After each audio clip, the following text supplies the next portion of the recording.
Aqui um exemplo de problema de análise de tensão que pode ser resolvido usando o círculo de Moore. Aqui a gente tem uma placa submetida a essas forças normais Fx e Fy. As forças estão uniformemente distribuídas nas faces e a placa tem comprimento A, altura B e largura C.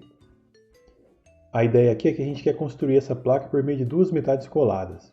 Então nesse plano diagonal aqui vai uma cola e a gente quer usar essa cola, essa fita dupla face aqui. A fita tem uma certa especificação de quanta carga ela suporta por comprimento, e a pergunta aqui é bem simples: dá para fazer isso com essa cola? Primeiro vejo que a carga máxima suportada pela cola na verdade é expressa em termos de tensão e não de força. A cola não suporta 5 kg, ela suporta 5 kg por cada pedaço de fita de comprimento 15 cm por 25 mm. Então a capacidade dela é uma tensão, que é a força dividida pela área da fita usada. Então o problema consiste em determinar a tensão atuante nessa diagonal da placa e então verificar se essa tensão está abaixo do que a fita suporta. Primeiro eu vou determinar o estado de tensão devido às cargas Fx e Fy. Aqui tem a tensão normal em x, sigma xx, é igual a Fx sobre a área em que ela é aplicada, que é a altura B, vezes a largura C. Isso dá 125 MPa. E a tensão normal em y, sigma yy, é a carga Fy sobre a área A vezes C.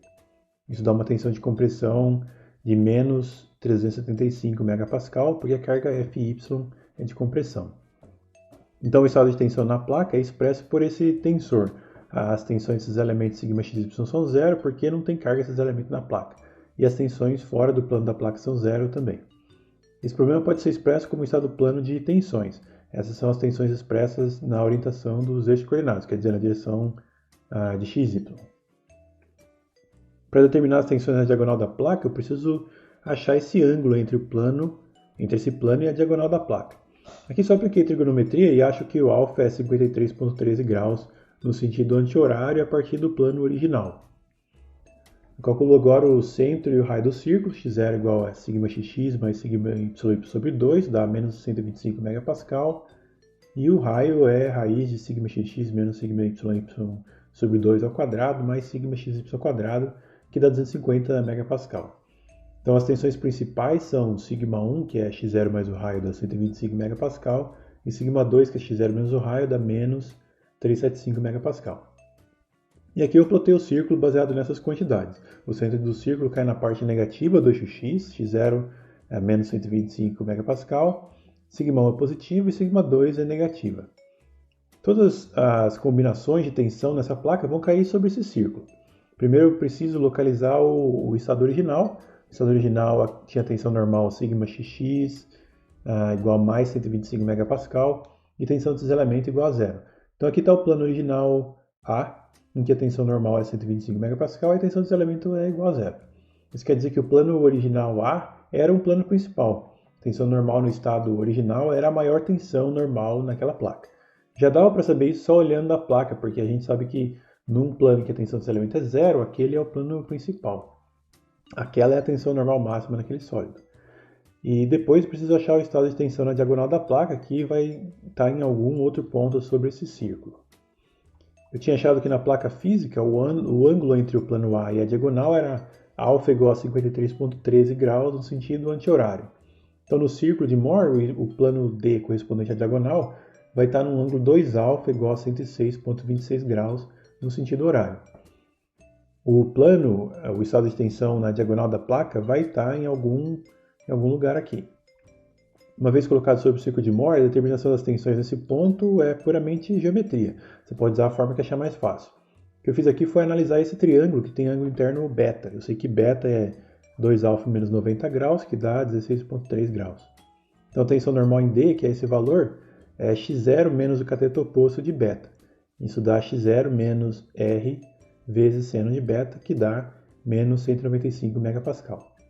E a tensão desse elemento em D é esse valor, que é o cateto adjacente de beta. Isso dá menos R vezes cosseno de beta, que dá menos 240 MPa. Então, no plano da cola, na diagonal da placa, a gente tem uma tensão normal de compressão de menos 195 MPa e uma tensão de cisalhamento de menos 240 MPa. A cola precisa ser capaz de resistir isso. A embalagem da fita diz que ela suporta 5 kg por 15 centímetros de fita. E a fita tem 25 milímetros de largura, então a tensão máxima resistida pela fita é sigma max, que é a força sobre a área, que é 5 kg, dividido por 15 centímetros vezes 25 milímetros, que dá 1 sobre 75 megapascal. Isso é, a fita suporta menos de 1 megapascal, e para que ela possa ser usada na construção da placa, ela teria que ser capaz de suportar no mínimo 240 megapascal. Então, a conclusão é que essa fita não pode ser usada nesse projeto. Agora, considere esses casos particulares do círculo de Mohr. O primeiro caso particular é a tração uniaxial. Aqui a gente tem uma barra com carga externa F e a área da seção transversal A.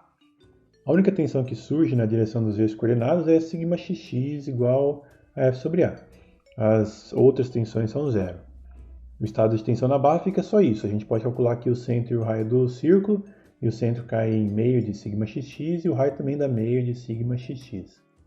O círculo de Mohr para a barra então fica assim. Aqui o centro em meio de σxx, a tensão principal σ1 dá σxx. Então a tensão na direção de x, devido diretamente à carga axial, é a maior tensão que ocorre na barra.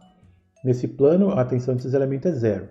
Mas em qualquer outro plano, com qualquer outra orientação, a gente vai ter uma combinação de tensão normal e de cisalhamento. Em particular, nesse ponto, a gente tem a tensão de cisalhamento máxima na barra. Esse ponto está a 90 graus de σ1, então no estado físico esse plano está a 45 graus do plano original. Imagine que essa barra é feita de um material que não suporta bem a tensão desse elemento. Se o nível de tensão for muito alto, o material for falhar devido à tensão desse elemento muito alta, essa falha aconteceria nesse plano a 45 graus, porque é nesse plano que atua a maior tensão desse elemento nesse corpo. É importante lembrar que esse não é o único plano da barra em que ocorre a tensão desse elemento. Esse é só o plano em que ela é máxima, mas qualquer outro plano, qualquer outra orientação, vai ter tensão desse elemento diferente de zero. A gente pode ver também que a 180 graus de σ1 a gente acha σ2, e σ2 é igual a zero e a tensão desse elemento também é igual a zero. Isso quer dizer que a 90 graus do plano original a gente acha um plano, que está mostrado aqui, em que as tensões são todas zero. Outro caso particular é a torção pura. Aqui eu considero um eixo sujeito a um torque T. A gente vai aprender mais para frente a calcular isso, mas os torques resultam em tensões desse elemento no eixo que se aplicam dessa forma.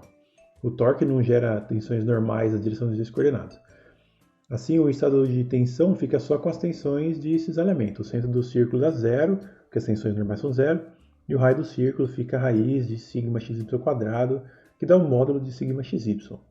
Então, o círculo de Mohr para esse caso de torção pura fica assim, centrado na origem e com raio igual à tensão desse elemento.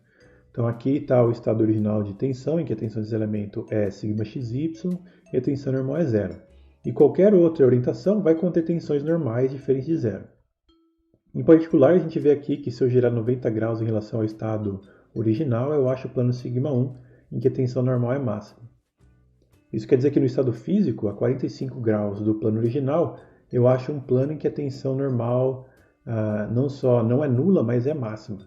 Então, apesar do torque não gerar tensões normais na direção XY, em qualquer outra orientação vai haver tensões normais, e em particular nesse plano 45 graus, essa tensão normal vai ser máxima.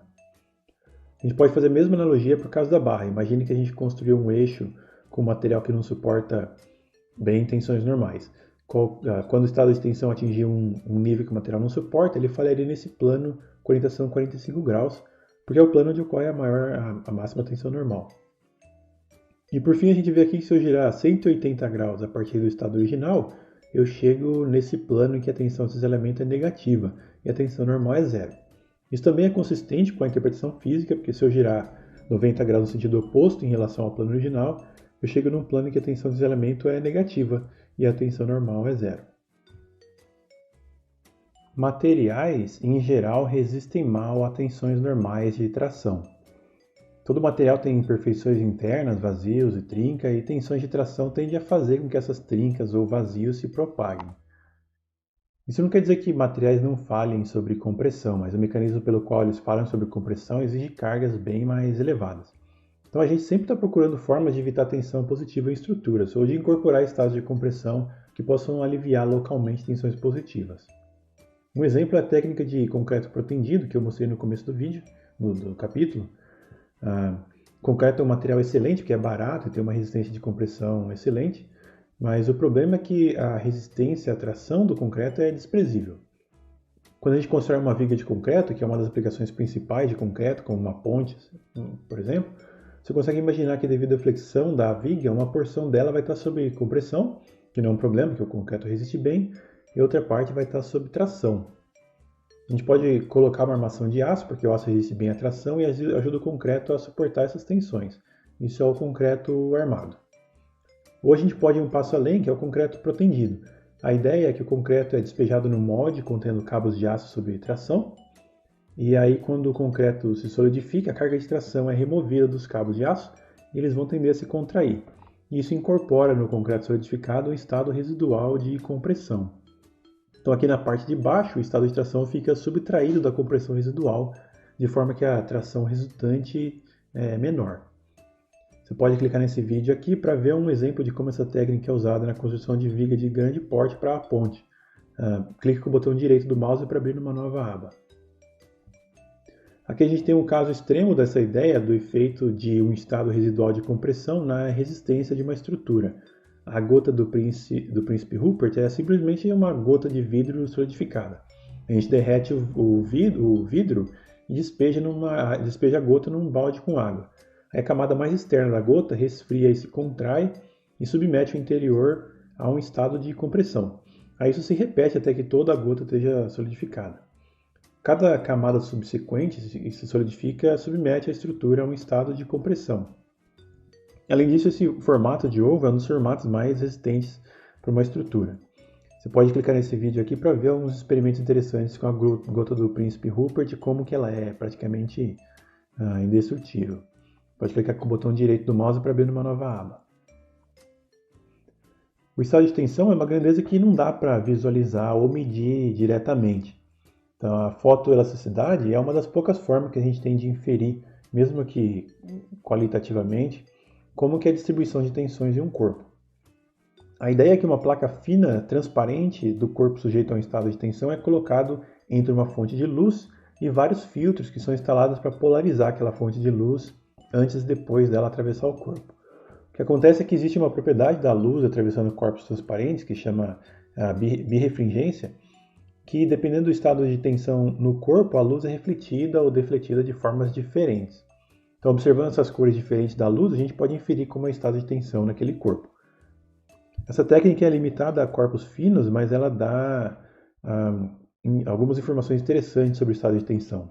A fotoelasticidade foi fundamental no estudo da mecânica da fratura, porque a gente pôde entender que sempre que tem um rasgo, um detalhe ou uma trinca no corpo, ocorre concentração de tensão. Esse aqui é um exemplo de uma placa sujeita a um estado de tensão uniforme, e se não fosse pela presença dos furos, a cor da placa seria a mesma da placa inteira, que é um estado de tensão uniforme. Mas aqui a gente vê que na vizinhança dos furos, o estado de tensão fica aumentado. Existe uma concentração de tensões nessa região. Então a incorporação de detalhes assim, de furos faz a tensão se concentrar em torno dos furos. E quanto mais afiada, quanto mais pontuda for essa inclusão, maior vai ser o valor da tensão naquele ponto. Então aqui um caso de um rasgo mais afiado, a gente vê que o nível de tensão na ponta do rasgo é bem maior do que no restante da placa. Você pode clicar nesse vídeo para ver uma montagem do experimento de fotoelasticidade. Pode clicar com o botão direito do mouse para abrir uma nova aba. Então com isso a gente termina o capítulo 3. Você pode fazer a lista de exercício 3 e as leituras complementares no final da apostila.